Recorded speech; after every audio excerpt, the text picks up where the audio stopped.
This is the Coming Home Podcast with John Allen. Okay, 3, 2, 1, and welcome everybody to this episode of the Coming Home Podcast with John Allen. Today I'm speaking with Bradley. Oh God, I'm going to erase that. Let me just start all over. Welcome everybody. Hi, Brad. Bradley? Can I call you Brad or Bradley? What do you like to go by? Yeah, I go by Brad. You go by Brad. Well, how are you, Brad? I'm all right. You know, this is going to be fun. You're an interesting guy. You're an interesting character. So my listeners understand. I just want to. You're a face on Facebook. Yeah. We've interacted a little bit on Messenger. We've interacted a little bit on social media, but your social media profile to me is quite interesting. I spend a lot of time on Facebook.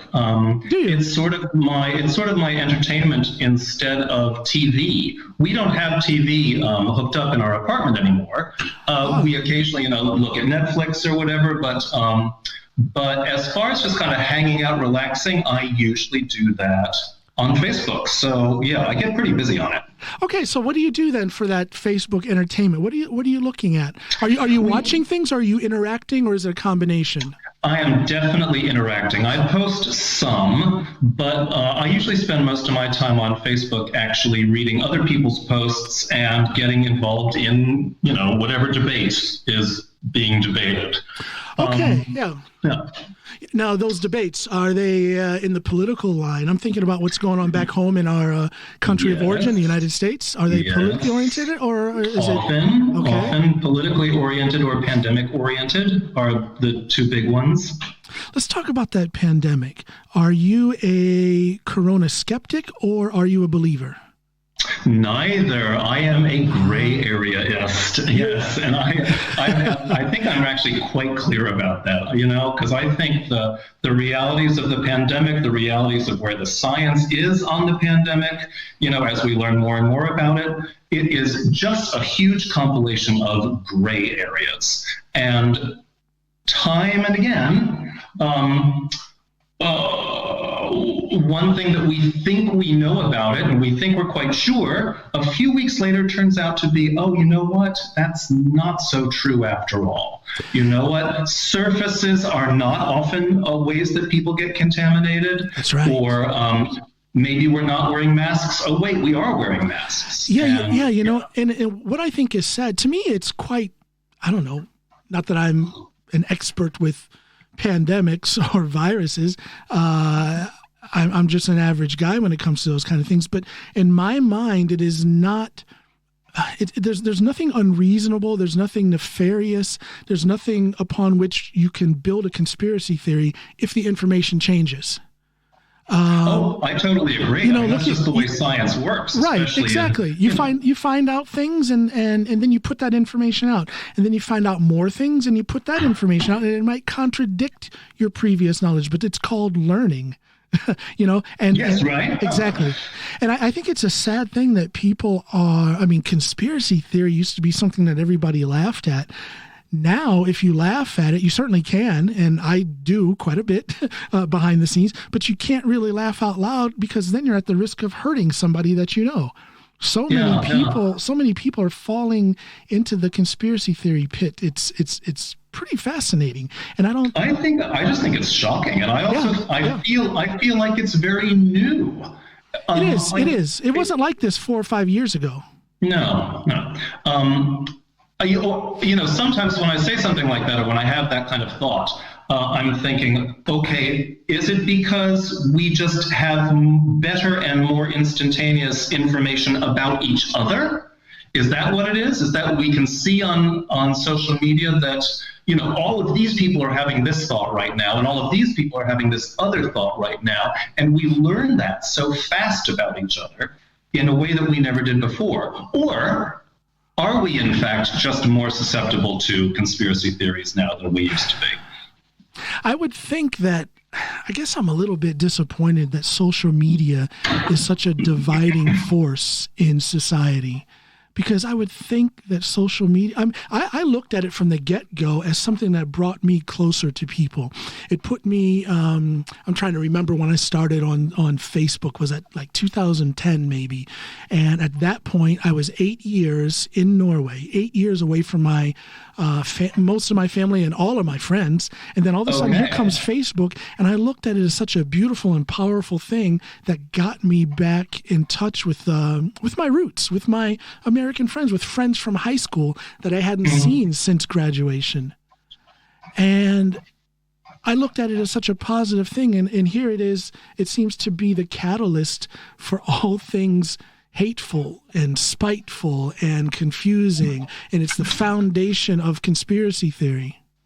What the heck happened? What the heck happened? What it is doing? All of that. Well, I mean, I think I'm sure you know also that we just all have such a tendency to tailor our own social media experience to our own beliefs and the ideas that we're most comfortable with. And the people who piss us off, the people who piss me off the most on social media, they end up getting hidden or defriended, so that I don't see what they're posting anymore.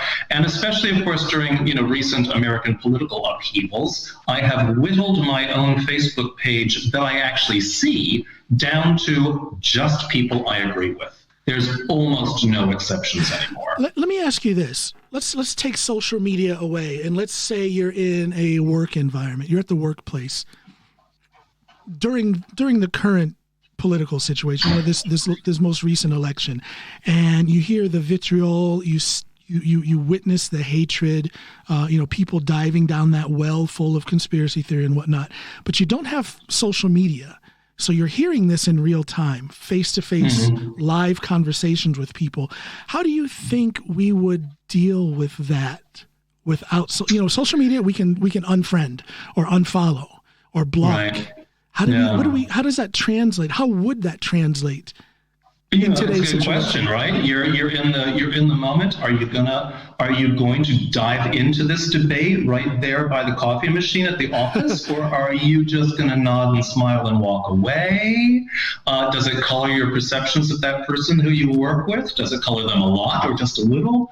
I have an example. Yeah. I don't work in anything like a normal workplace, so I don't have that kind of experience to go back on. But when my parents died a couple of years ago, and my two sisters and I went to sell our house, the realtor came from a close friend of one of my sisters. And he came in and he knew what he was doing, and he had lots of great ideas. He had lots of clear ideas. He had a good reputation. And then he made what I felt like was the mistake of saying, now, I'm a staunch Republican, and, blah, blah, blah. And my boss is actually a liberal Democrat, and we somehow managed to get along. But, I just wish he hadn't actually said that, because it immediately made me think, well, all right. Yes, because I have preconceived notions about what a staunch Republican in Virginia is going to think like and be like. And of course, in the end, we're Facebook friends, and we do get into minor debates occasionally. But he did a great and quick job of selling that house. And we actually put his ideas into action. He said, you really need to update the kitchen before we put this on the market. So we immediately updated the kitchen. The thing sold in just a couple of weeks, and it was, good price. So, he did his job really well. But it did color my, I didn't need to know his political leanings. And why do you think he said that? I mean, that's a bizarre thing to say. We just had this one meeting, and I don't know why he would have brought that up. No idea. So I think he was using it kind of as an example, because in the same breath, he brought up his own boss, who was a Democrat, and somehow he was using that as an example of how we can all just get along. This was just before Trump was elected. It was August of 2016, actually May. So, and I do believe a lot of people, I don't know, I guess they're forgetting the 8 years that we had President Obama, but I truly believe that this deep splitting, this polarization in American politics began with the election of President Obama. Now, you've got a lot of people on the right who will kind of twist that and say, yeah, Obama caused a lot of hatred in America. No, he didn't. The racism and fear of racists caused a lot of division in the United States, because I believe that's really the only thing they had, and I put this in air quotes, had on President Obama, was that he was black. So they turned that into this solid concrete foundation of fear, and just built on it from there. And then it extended into the Trump presidency. Yeah. Well, you look at Obama's presidency, and I don't know, there just doesn't seem to be much at all to disagree with. He comported himself so beautifully in the White House, and in public and internationally, and his family was just right, just normal, but without getting themselves in any kind of trouble. Nothing weird. But I'll say this politically also, you can be that staunch Republican, but I don't think that politically they really have that much to go on either. Where is this radical left agenda that they thought he was going to bring? Where, he never came for their guns. You know what I mean? All of those conservative, real conservative fears, boogeyman type stuff. Yeah. It just doesn't happen. So I don't know. It's just a sad situation. Call me naive, but I think now that Trump is going to be gone, and yes, Trump will be gone. I'm getting I don't know about you, but I'm getting tired of Norwegians coming to me and asking about the political situation in America, and they have this undertone of fatalism that Trump is not going to leave. Trump will just refuse to leave the White House. Drop that idea, people. Trump is leaving. And call me naive, but I believe that once he is gone in January, that things will slowly go back to if not the same normal, a similar normal. I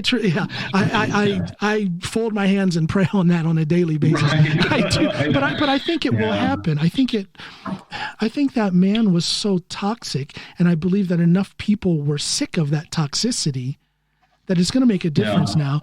And I believe, yes, he has his followers. 47% of those who voted, roughly 47%. He has those people, but what is he going to do with them?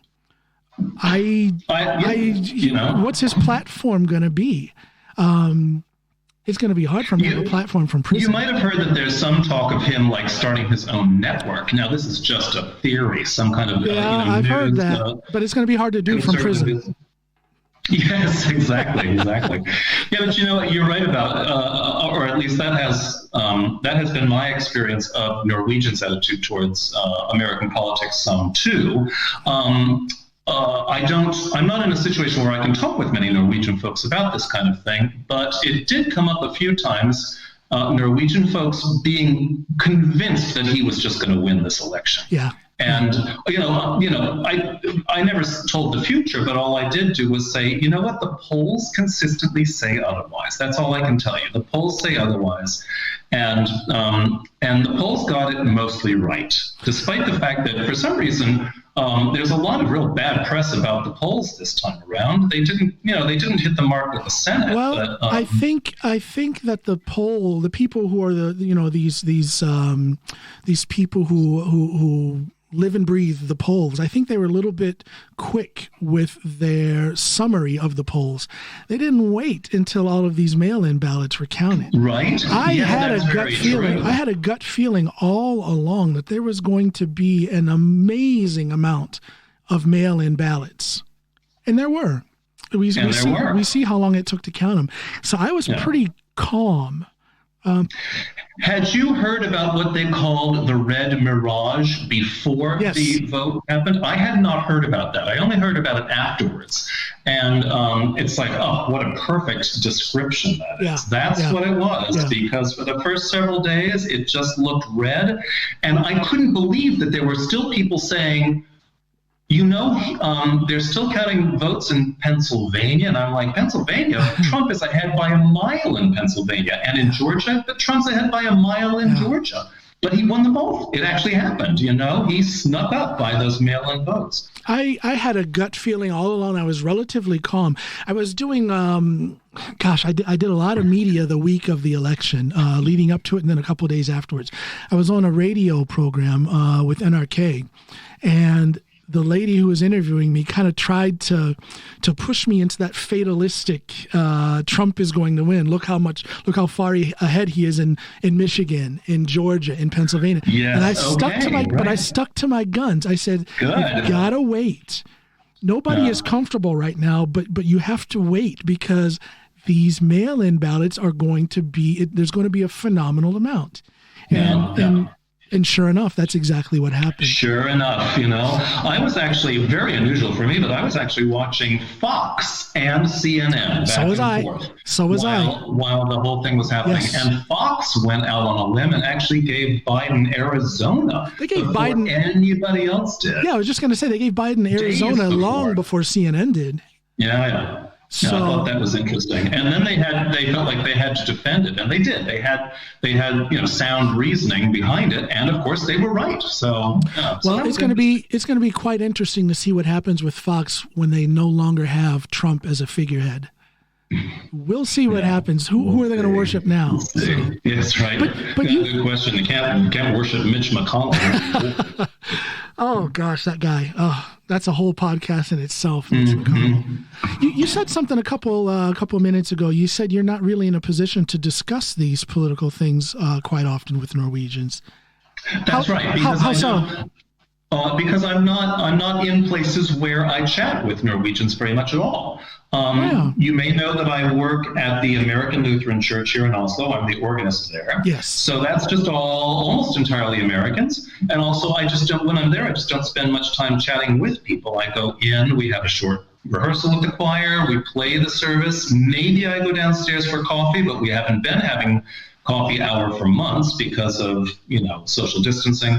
And then in the rest of my life, especially since the pandemic started, I just am not in a situation where I am chatting much with Norwegian folks. So you're fairly isolated then? Yeah, I guess you could say that. I mean, I have my circle of friends, and a couple of them are Norwegian, but they're so... one thing I notice about my group of friends, compared to things I read on Facebook pages like Americans in Norway, is that my group of personal friends, Norwegian or otherwise, are very internationally focused. Okay. They tend to speak English perfectly fluently, so I communicate in English all the time with all of them. Oh, do you? They tend to travel internationally all the time. Okay. And either to teach, to give concerts,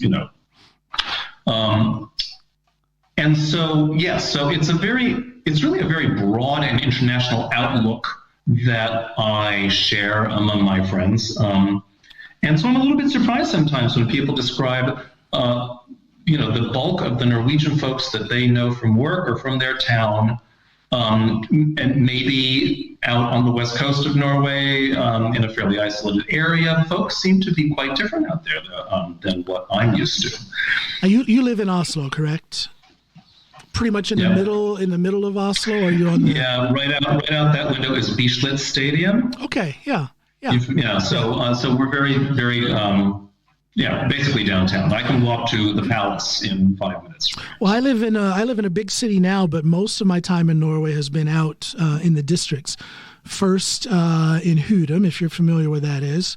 And then most recently up north in Finnmark and Nord-Troms. Okay. And I tell you, cool. out in the districts, especially up north, it's just a not totally, but it's a drastically different way of life up there. Yeah, I get that impression. Much less international, but at the same time, depending on where you find yourself out in the districts, it can be much more accepting of us as these strange creatures called Americans. Oh, okay. That's my experience. Yeah. As I may have told you when we chatted, a couple days ago, my expat experience as a musician, specifically right now as a choral singer, meant that I met a whole bunch of just other musicians immediately after moving to Oslo. And we have that as a common language, which just annihilated any other significant differences. This is a thing I'm pretty good at. As a choral singer, I was a professional in New York City, and I'm a good singer and a really good sight reader. So I'm kind of a natural leader in these circumstances. I immediately joined 2 choirs here in Oslo, and just knew what I was doing, added to the group effort. So, well, the whole thing with music is it truly is an international language. I have the same experience with my musician friends. Most of my friends are musicians and stand-up comedians.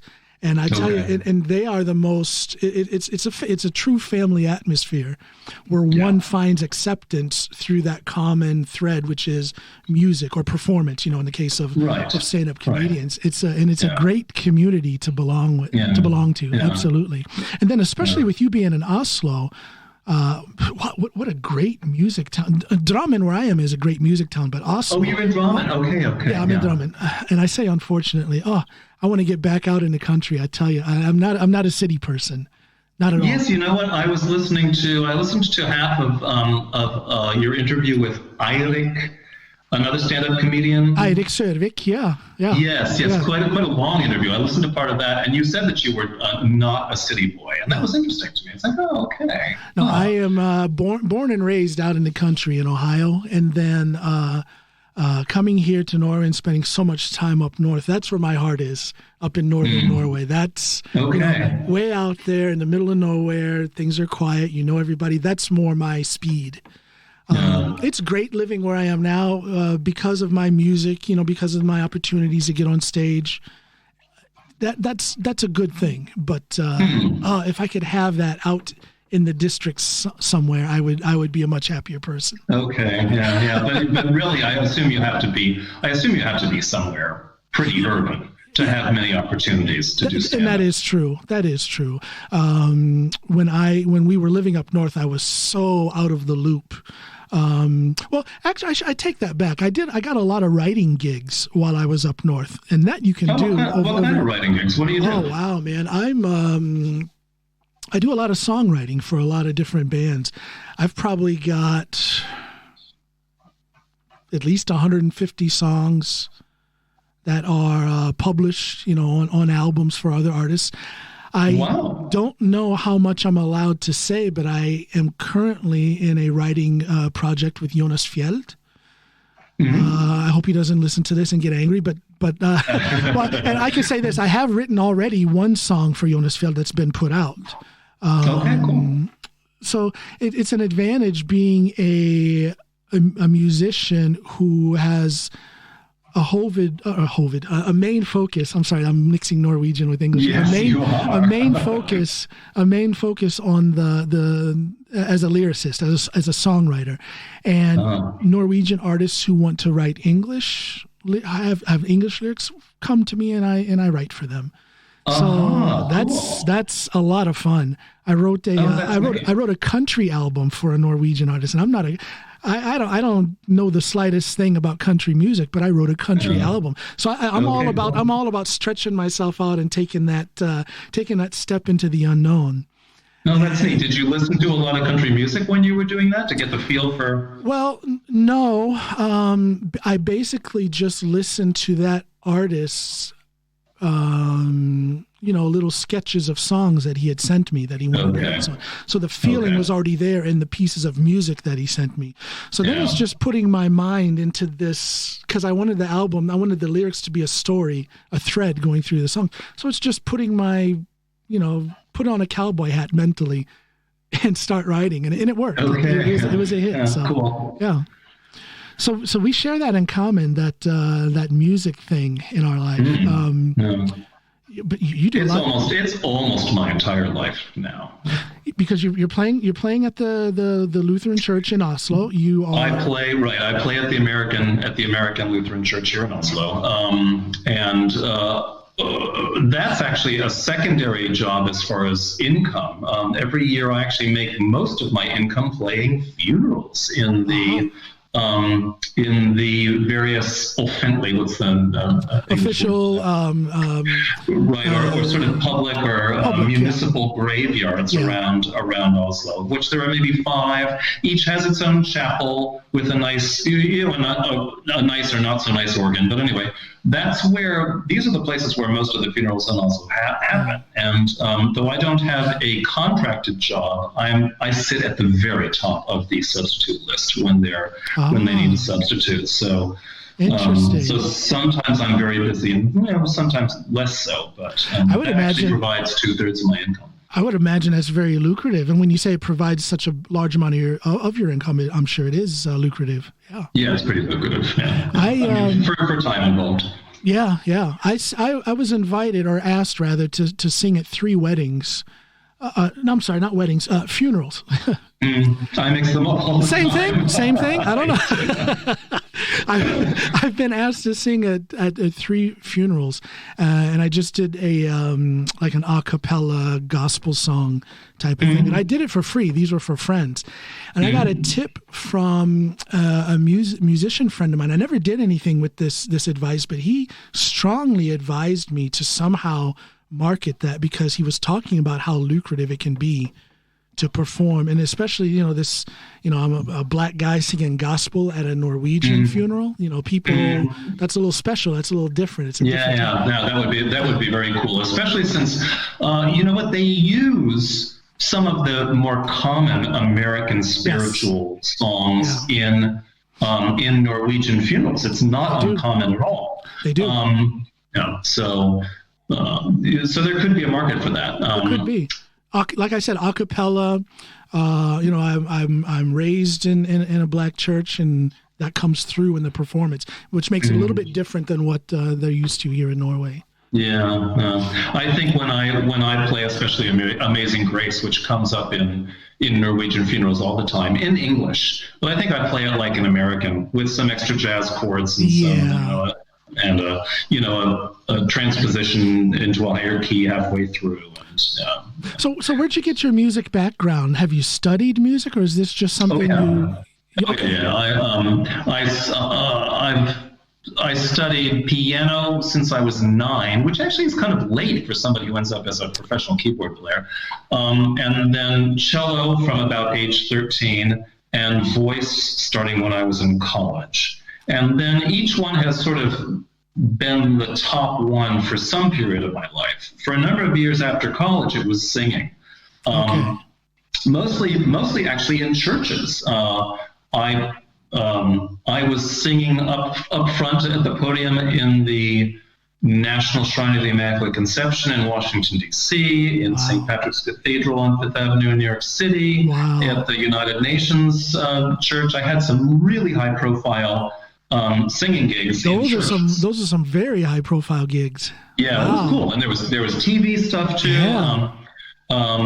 And it was, boy, did I ever cut my teeth, because I was in my mid-20s doing that, and that's where I gained enormous confidence as a sight reader, because these are very professional atmospheres, and music is happening very fast in these larger cathedrals. You're handed the music and you're expected to perform it on TV tomorrow at noon, no rehearsal except for a run through right before the service. You're just expected to make it work, and we did. Those of us who were doing that. I used to have a decent amount of ability to read, but man, I've lost that. And I was self-taught. I was self-taught. I've never studied music. I wish if I could go back and redo that part of my life, I would study music, because I love it. It's in my heart and soul. I enjoy playing around with it. I enjoy performing. And I think I would have some extra chops if I knew my theory, if I could read music. I feel like I'm missing something. Of course you would. Yeah, well, because you would be able to open some old hymnal that you found in a bookshop, and you'd find some gems in there that you've never heard before and never would hear. But that's where this information is stored. Yeah. Yeah.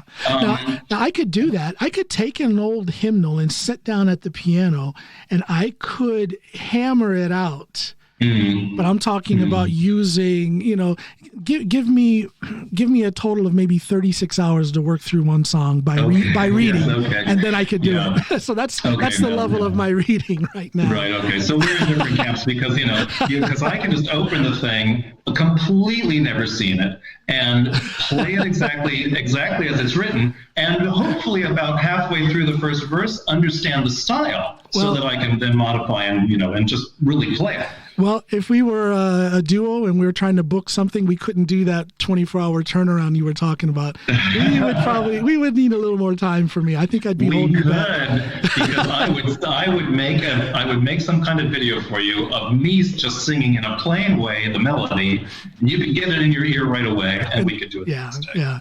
Everything I do is by ear, it's by feel, it's by heart when it comes to music, and there's something about that because I do enjoy it and I've been mildly successful with it. But it's just that I feel like I'm missing that little something because I can't read and I don't know my theory like I should.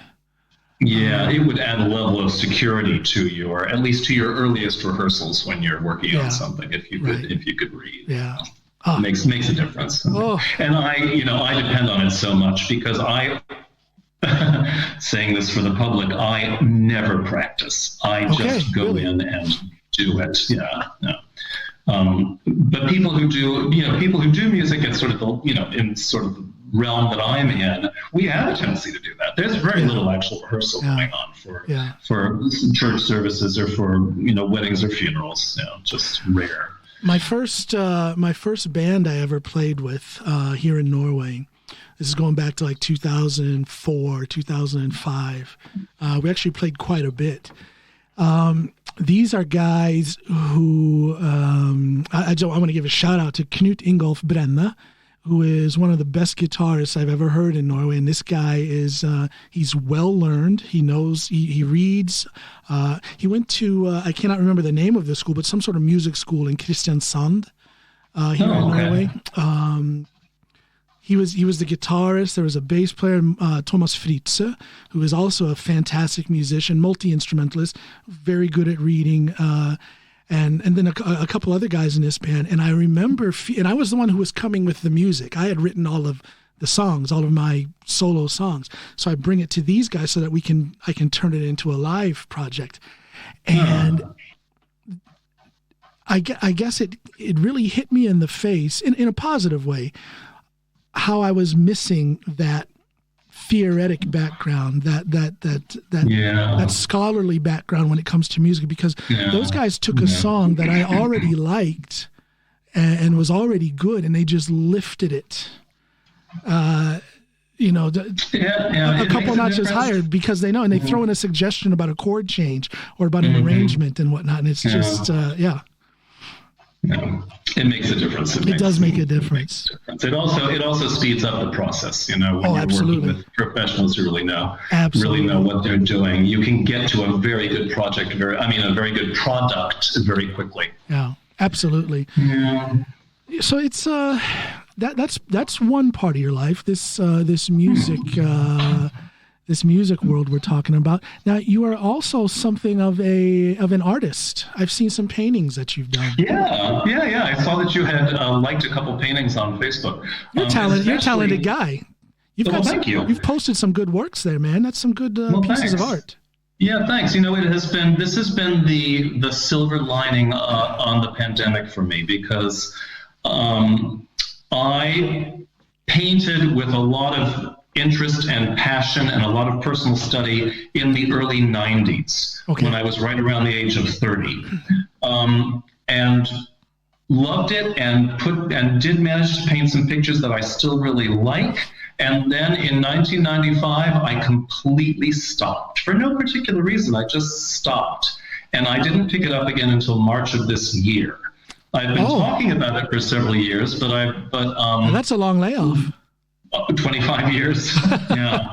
But I've been talking about it, and then when the actual lockdown hit in mid-March, it was like, well, what am I going to do? Because we were basically just locked here in the apartment all the time. And so I literally got out the paints, the 25-year-old paints from my old paint box that I've been dragging around.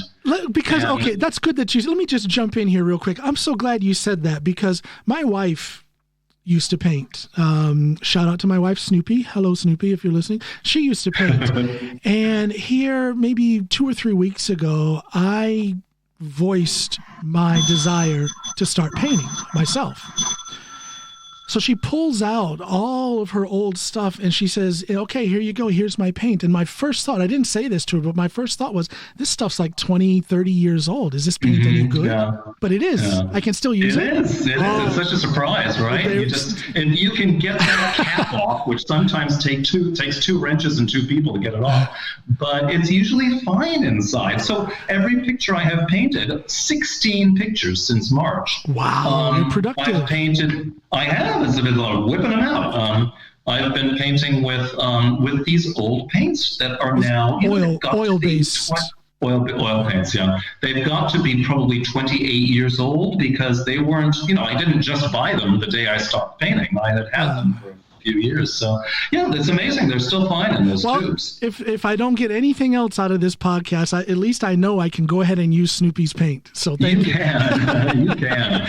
And the old brushes. Yeah, she's got all this, and it's very dated. It's this old box. I don't know what it was used for originally, but not for art supplies. You can tell it's something from like the 30s and 40s, and you can just feel there's some history in that stuff. So eventually I'm going to pull it out and I'm going to start painting. I've never done it before. Have you ever done anything like that before? I have never painted before, but I just want to try it. I might fall flat on my face, but I just want to try it. I want to have fun while I try it. So we'll see. Cool. Well, good luck. Because I'll tell you, I find it really fun, really rewarding, and my brain gets to a kind of level of deep concentration when I'm doing that. That's what I'm looking for. I don't think it gets to in any other way. And that's part of when I was reading about being a painter, about how, tricks to play in your own mind to do a good job, how not to paint your idea of the tree, but paint what you're actually looking at. How does it actually look? What color is it really? What shape is it really? Because it's not the color and shape that you think in your head. It's something else. That's a good way of putting it. The trunk of the tree is not brown. It's sort of gray and green. And, the shadowy part of the leaves, they're not really green. They're sort of this reddish purple color, and you discover all this stuff, which really opens your eyes in real life. But it also puts you into a super deep level of concentration where you don't want to be interrupted. You are really in a zone when you're doing it right. I was thinking there's some sort of Zen-like awareness or lack of awareness in that thing. In other words, it would seem like you're like you said, don't paint what you think it is, paint what it is. And if you're going to paint what it is, that means you have to be right here, right now. Right. And that's right. You have to block out distraction. You have to see the true essence of what it is that you're painting. And there's just there's something relaxing. I'm looking to be relaxed. It can be very relaxing. Yeah, and I'm looking for that. One way you can really tell you've been in the zone when you're painting is that time slips away like nothing else I've ever done in my life. I can sit there working for 20 minutes on a painting and look up and know it's been an hour and a half, and I have no idea. It just vanished. Well, you're quite productive to have done so many paintings in such a short period of time now during the pandemic.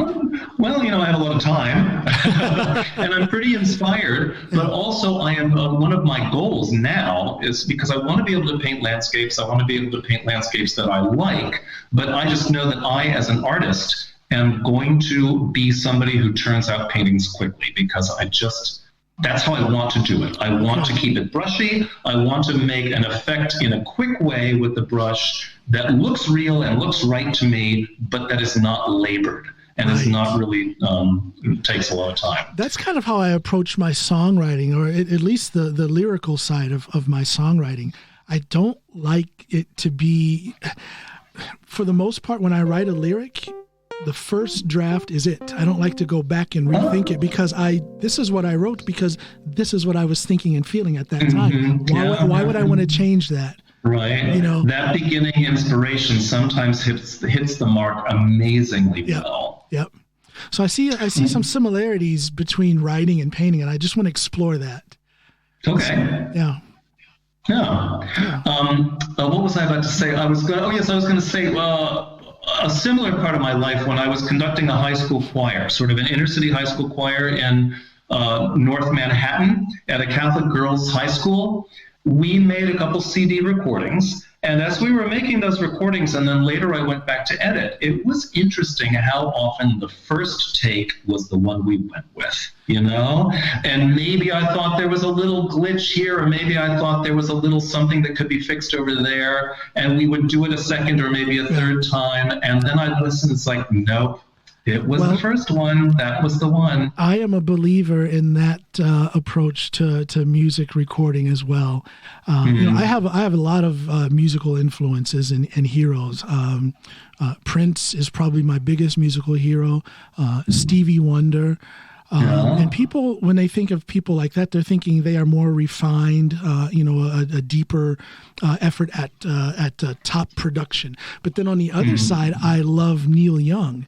And he's notorious, especially in his heyday in the mid-'70s, notorious for going in and you can hear it in those recordings of his, production-wise. If you listen close, especially with headphones, you can hear mic bumps. You know, he's bumping into the mic, and sometimes you can hear him saying things. You know, we're switching to D. You know, the chord changes and stuff. Cool. And I just love that. It's such a raw approach, and you know, the first take is the take. The first take is the only take.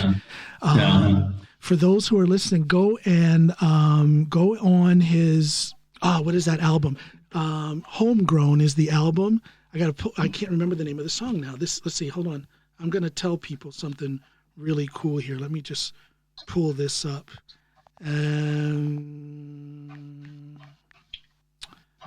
Homegrown. There's the album and the song Separate Ways, of course. Neil Young's song Separate Ways from his Homegrown album, which was recorded in 1973, I believe it was, but just recently released. He sat it on the shelf for decades until maybe 6 months ago he put it out. And on that song, it has a very strange beginning. It's like halfway on a note. It comes on like that, and the story is that Neil Young, as I said, he had this very organic approach to his recording. You know, just push record and record everything. Well, on that song, the engineer hadn't pushed record, and he literally sprinted across the control room and put his finger on record after they had already played a couple of notes on the song. So there's that raw production style. Yes, right. Do you listen to much or any classical music?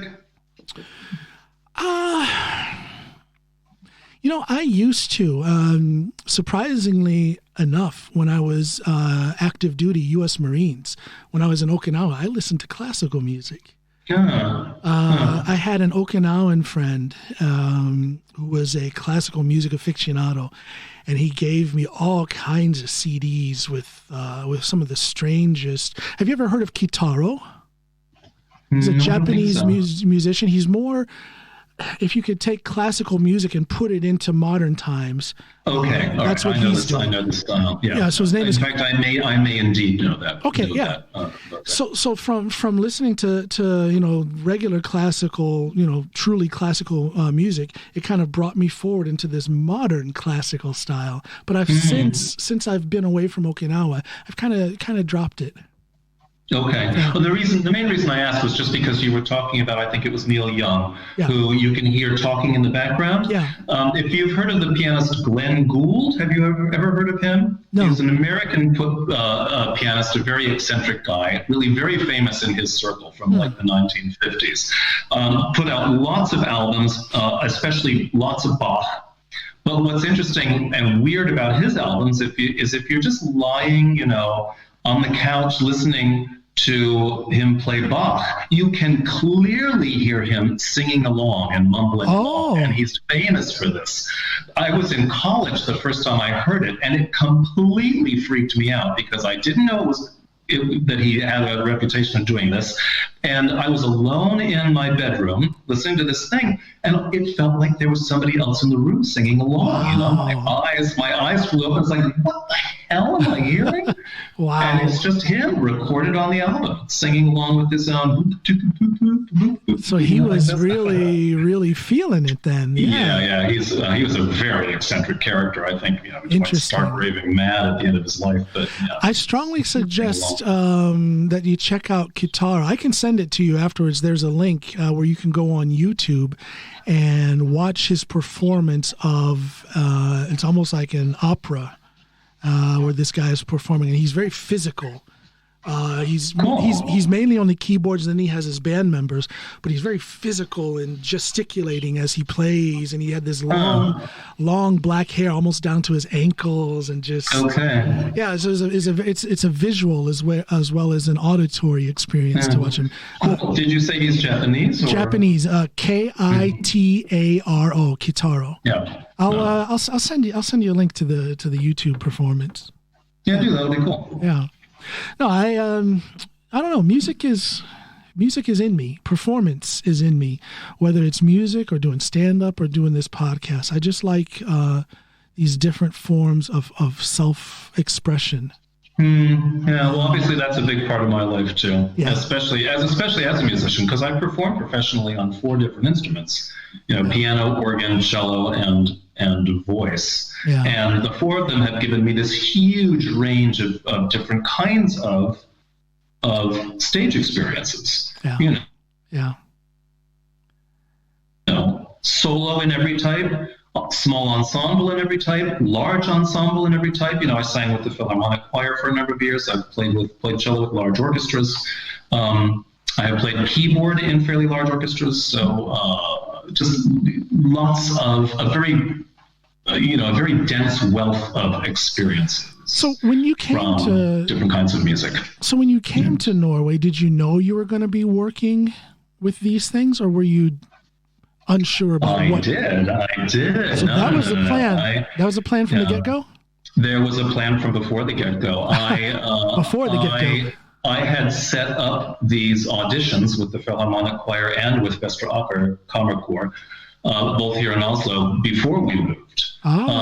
Because somehow I knew that if my expat experience in a country where English is not the main language, if it was going to work for me, I needed to get involved in something that I knew I was good at right from the beginning, and also where I would meet a whole lot of people. And that was something that was just great about that experience, was that I'd lived in Oslo for 6 weeks, and already I could barely walk into a grocery store or a restaurant in Oslo without knowing somebody. Because, the Philharmonic Choir is about 100 people. Vestre Aker kammerkor is about 40. So there's 140 people I suddenly know instantly who recognize me, the new American baritone. Yeah. So, So, yes, lots of acquaintances right off the bat. Really changed any feeling of isolation I might have had. Well, and that's alpha and omega when it comes to success in Norway. So many of us who have come here, things have been going pretty smooth for me. I fell into a job opportunity almost immediately when I came here, but I do know that that's not the case for a majority of us. It seems like a majority of us are coming here, and there's a period of struggle, a longer or shorter period of struggle. I think personality plays a lot, and I don't want to insult anyone, but personality. How do I say this? I believe those who are more outgoing, you seem to be the outgoing type. You seem to be the one who's not going to be shy about approaching people and speaking and letting yourself be heard and be known. And I think that is a big thing to have in your corner if you're going to be successful here in Norway. Yeah, well, I definitely think I have that kind of confidence. I lived 20 years in New York City, and, if you're going to make any kind of life for yourself in New York City, you just have got to be somewhat aggressive. Yeah. And so, and it's part of my personality. Are you born in New York? No. I was, as a small child, I lived in upstate New York, in Utica, New York. And then actually grew up outside of Washington, D.C. My father worked for General Electric, selling radar to the Naval Air Program. So he was in and out of the Pentagon for those years, I was between 7 and 18. So that's where I grew up, really, McLean, Virginia. Now, what is it that made you want to come to Norway? Is your spouse Norwegian? Yeah, he's Norwegian. In fact, he was born a couple blocks from where we live now. So how did you guys meet? Tell the story about how you guys met in the United States. He was getting a late in life master's degree at Baruch College in Manhattan. Ever heard of it? No. Yeah, so they have a good master's program in business. He's 4 years older than I am, and so I guess he was 44. So he was in his 40s when he was getting this master's program. And then he had graduated and he wanted to stay in New York for a while, looking for a job. And we met on Match.com. Okay. Yes. Yeah. We met on Match.com. I felt for a while like I should be the Match.com gay poster boy because I had so much success through that site, which I guess you can have if you live in a huge urban area where the pool is enormous. Because no, I'm sorry. Go ahead. One thing that Match tried to do was actually to match you up based on personality characteristics and, just interests and all of that stuff. And I got so many matches that were 99% in New York City, but that's just not going to happen in other places of the world. You're lucky to find two people with 70%, That's not going to happen in my hometown of Norton, Ohio. That's for sure. No, right. See, so we met that way after, and we, hit it off really right away. But meeting someone online, that's not scary. It wasn't scary to you at all? No. Let me be clear. I'm not against it. If it works, it works. And I see that it works. But for me personally, I'm married. I've got Snoopy. I don't need to do those kind of things. But if I were out there, I would be scared to death of meeting someone. Would you? Okay, you know what? People have such different relationships to this. Yeah. I just feel completely the opposite. Really? I mean, I have no inhibitions, no worries at all. No inhibitions or worries. But think about this for a second. You and I met online. We're having this conversation. And it's like, what is scary about that? So, That's true. That's true.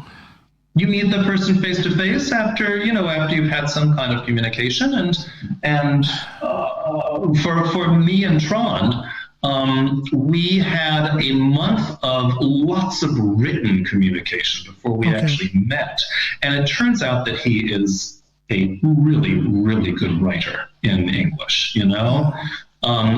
Perfect. First of all, just perfect English. His English is perfect. Yeah. But also he's just a creative, intelligent guy. He can really express himself. So after this month of communicating that way, I kind of knew how the inside of his head worked and knew this is probably going to work well. Okay. So, and it did, obviously, 17 years later. 17 years. Congratulations. Yeah. Thanks. There's unfortunately not a lot of people that make it that long. I know, right? Yeah. I don't know. Maybe I need to think about it differently because you hit on something there, and when I think about it, most of my podcast guests are people whom I've never spoken with before I spoke with them on the podcast. and right. an unusually large number of them. I'm on this will be the 89th or 90th episode with you, and a majority of these people, I actually consider them friends now. Some of them I communicate with daily. So I guess I don't know. Why should that be any different than meeting a potential romantic interest online? I truly don't think it is. I truly don't, See, and there you go. This is why I do my podcast. I'm trying to learn new stuff. And that there, you kind of hit on something that I hadn't really thought of in depth before. Right. And I guess like you, I and Trond have made a number of very close, lifelong friends, which started out as just random people who also commented on some mutual friend's Facebook post. And then, you have something in common, or you get into some kind of interesting debate, which then grows into something else, and then you become Facebook friends yourself, and blah, blah, blah. And there's the beauty of social media. There's the beauty of it. Well, I also related to what you said at the very beginning about social media being important for us expats to keep in close contact with folks back home, which is exactly how I used it. I signed up for Facebook within a few months of moving here in 2008. Okay.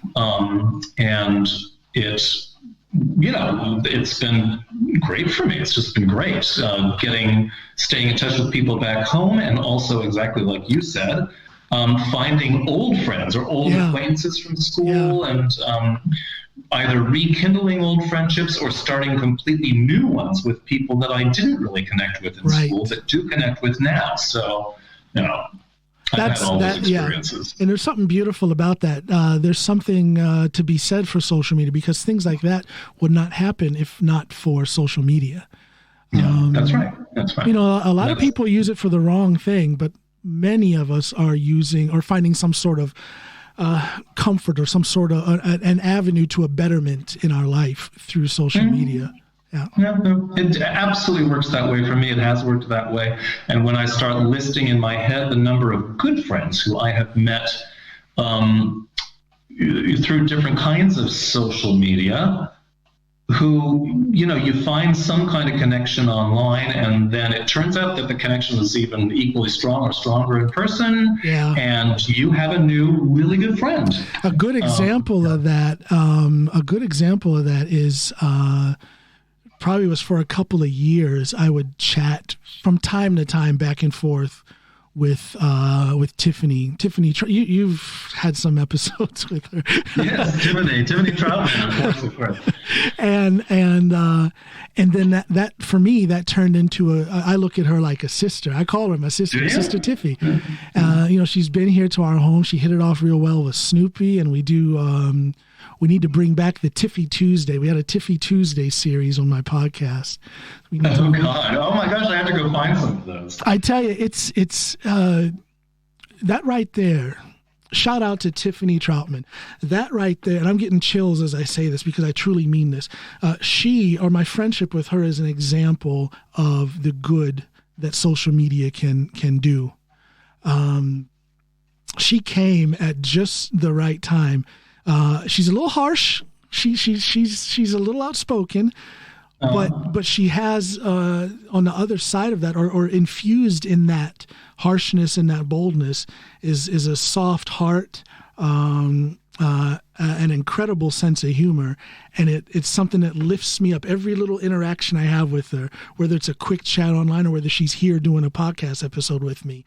And that stuff, I wouldn't feel that if it wouldn't have been for social media, because I never would have met her. Never would have met her otherwise. Yeah. So, social media is not so bad.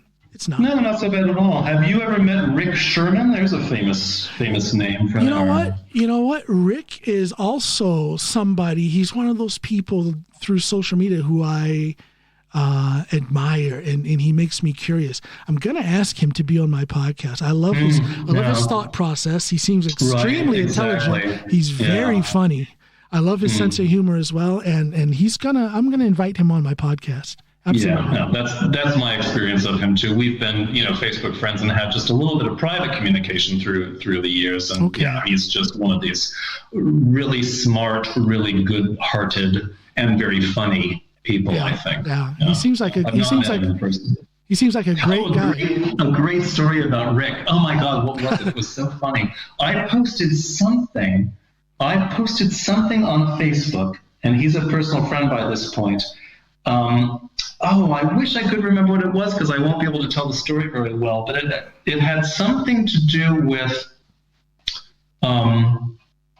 either a little bit of money I'd lost or something I'd bought and paid too much for, or something, I couldn't remember. Some small amount of money was involved in my Facebook post. Uh-huh. And a little while later, my phone chimed, and it was a message from Vips. And Rick Sherman had sent me the amount just randomly out of nowhere. I didn't know he had, how did he get my phone number? Well, he just found it. He just got this silly idea. It's like, I'm going to send him that. Isn't that something? Wow. That was hilarious. But you know what? I feel that there is, we who are American expats here, we kind of stick together. Yeah, yes, absolutely. We have our little sub-society there on social media, and we stick together. We do. I see people, answering the call. Somebody posts that they're struggling with this, that, or the other, and people come forward and help, and come, whether it's with advice or whether it's with tangible things like money or some sort of tangible assistance. And it's really a beautiful physical. Yeah, it's really a beautiful thing to see. Well, I'm centrally involved in the American Lutheran Church here, and which also it's not just a church; it's also very much a community. Yeah. And so I am with expats and quite a variety of expats all the time. People with very different upbringings than I am. People with significantly different political leanings than I am. Yeah. But there, we all get along really well. Yeah. And some of the folks who I respect most and get along with best are folks completely on the other side of the spectrum, but political spectrum. Yeah. But their hearts are so obviously in the right place, and they have the skills to do the whatever role they are playing in the church. Really well. So I've never been, in spite of all of the craziness that's been going on, like I said, since the inauguration of President Obama and all the way through now towards the end of the Trump administration, I've never been one who looks at, I'm obviously leaning more left of center, obviously, but I've never been one to look at a Republican or someone on the right and think automatically that there's something wrong with them, or that they are less than, or that I should be distrustful of them or hate them. Mm-hmm. However, that feeling, that sentiment, that need to dislike, to hate, to distance oneself from the opposite political side is very much alive out there. Oh yeah! Oh my gosh! Yes, we are so polarized. But am I out of line when I say that I truly feel that most of that crazy hatred and dislike and shunning comes from the right? Well, I dare to say that. I dare to say that. Yeah. It just feels so. It feels so obvious that the most aggressive rhetoric and the most passionately negative rhetoric comes from the right. I mean, did you see just today? A congregation of Trump supporters outside the Capitol building in Georgia, denouncing these are Trump supporters, denouncing the GOP and Georgian and Republicans up in Georgia's, high up in Georgia's political system for allowing the vote to end up, in support of Biden. They consider it some kind of traitor. I haven't seen that. I haven't peeked at the news since yesterday, the middle of yesterday afternoon, so I haven't seen that. But one thing that I did see today was that there is a growing movement on social media, on what is that new social media site?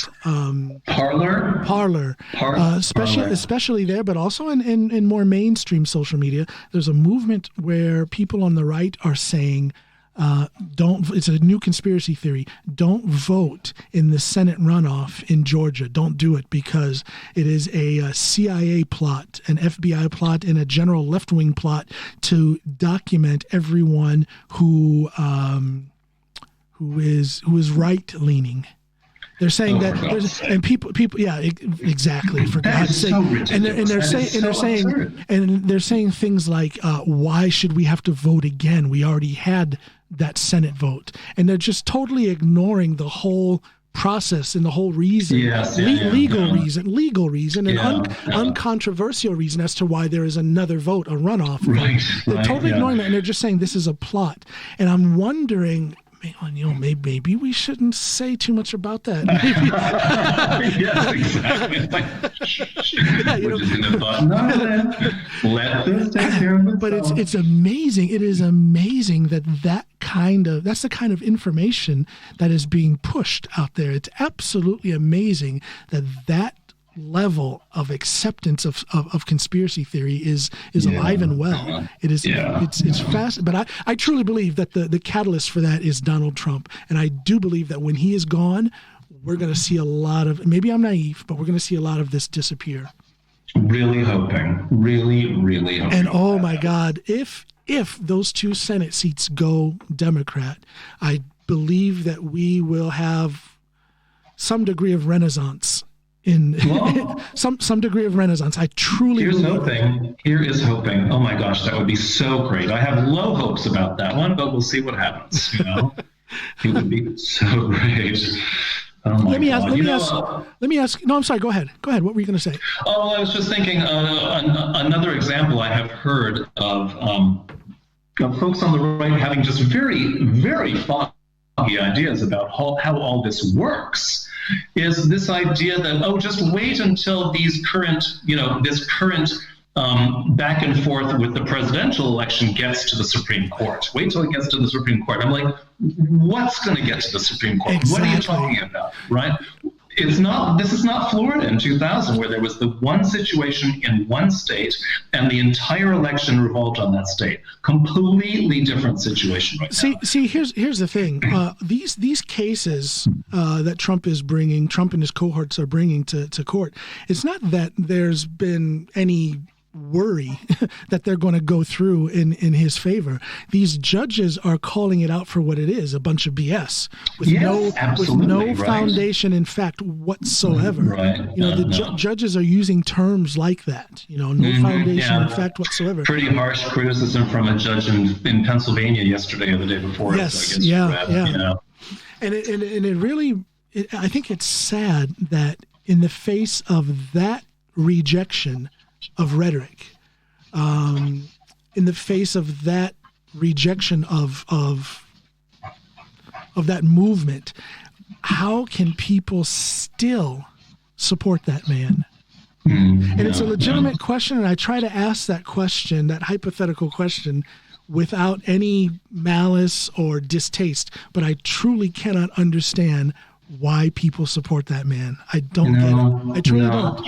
No. I've asked people to explain to me what is it, and no one can give me a straight answer. Okay. The reason I would be interested to hear some people attempt it, because it's just the reason why there is no right-leaning guest on my podcast to date is not because I haven't asked them to come on.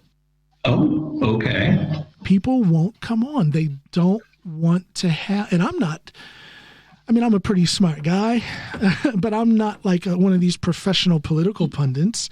I'm not going to tear you up, intellectually. I'm just a guy who wants to have a normal conversation about that. Mm-hmm. So they shouldn't fear coming on here.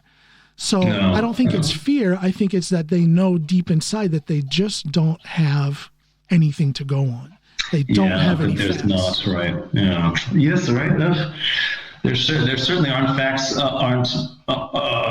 to support a conservative political ideology now in the U.S. Well, there's a place for conservative political views. Sure. But I think they're gone. There are no conservative views that have reached the forefront. It's all Trumpism now. Yes, right. Yeah, the Republican Party has been taken over and totally overshadowed by Trumpism. Yes. It's tragic. Sad stuff. Oh, let's walk away from the politics for a second. I want to go back to art real quick. That profile photo that you have on Facebook. Excuse me. Who painted that? That's a guy named his last Paul Seidel. He's an artist in Massachusetts somewhere. What were you gonna say? No, I was gonna say what a cool painting. It is cool. Yeah, no, it's one of my favorites. But he has done paintings or drawings of me some 30 times now. Okay. All of them from photographs. So wow. Okay. So you're like you're his in-house model. One of them. I think he works almost entirely with photographs right now. Okay. But for a while there, he was cranking out another drawing or painting. He works really fast. And one thing that has been interesting is that he's finished a painting in a day or two, and it's interesting and it's kind of quirky and a lot of imagination. And I'm part of it. And then 2 days later, he will significantly have reworked it, so it's a very different painting. Uh-huh. There was one work that he repainted 7 times, and it was very different every time. Not just little tweaks, huge portions of the canvas completely changing. Of course, that's not how I work as a painter at all, but it's interesting to see him going through that process and. So how is the market for painting? Have you put your stuff out there for sale? Have you put it in a gallery? I haven't. Have you considered that? I'm starting to consider it more because some people express that they really like my stuff, and it's like, okay, thanks. It's good art. Well, thank you. I'm getting better. But there's also the issue of I am quite simply out of attractive room to hang things in my house. And I don't like too busy a look, so I won't go overboard. I just start stacking things up against a wall somewhere. And so if I'm to that point, maybe I should start seeing about selling some things. I think you'd be surprised at the success you'd have because you got some good stuff out there. Well, thank you. Yeah. I'm working on a tiny little sort of beach scene right now that is coming along so well. It's one of these situations a little bit like we were talking about with music, where you keep the first take. Yeah. You stop after just the beginning. Yeah. This is one that I will have spent very little time on because I liked it so well just after it got started. So just a few more touches and I'm going to sign it and it'll be done. And I have only spent about 2.5 hours on this painting. So wow, that's it?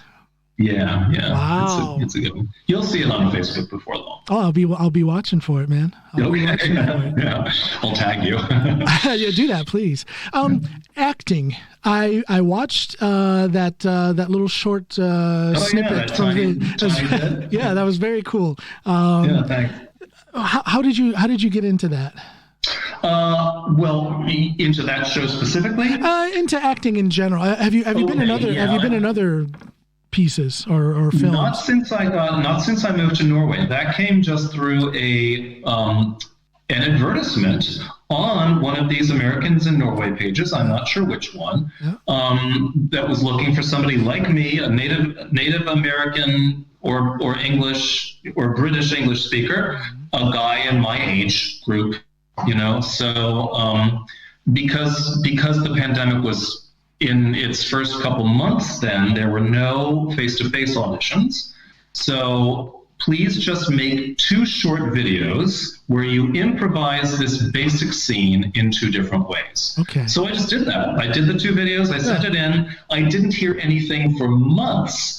And I was thinking, well, okay, of course, it's totally fine if they went with somebody else. That happens 95% of the time. But it would have been nice to get some kind of an email back from somebody. Yeah.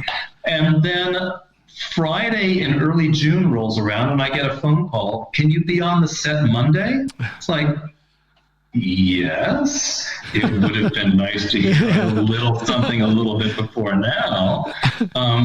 So I did the gig. It was really fun, really easy, and I was well paid for it. So I've never done any acting like that before, which is mostly improvised.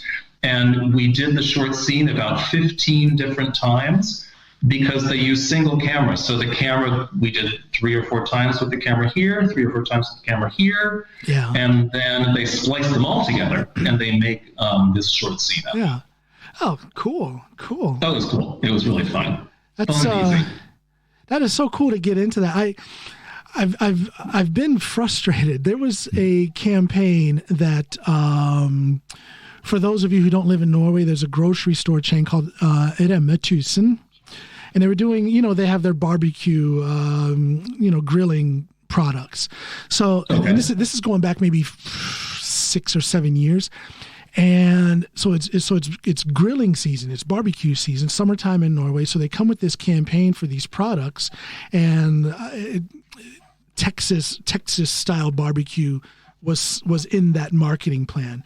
So they have this run of commercials, and I'm watching it, and they have, some non-speaking roles, and the people could have been Norwegian, they could have been American, who knows. Then they have a few speaking roles in some of the later commercials.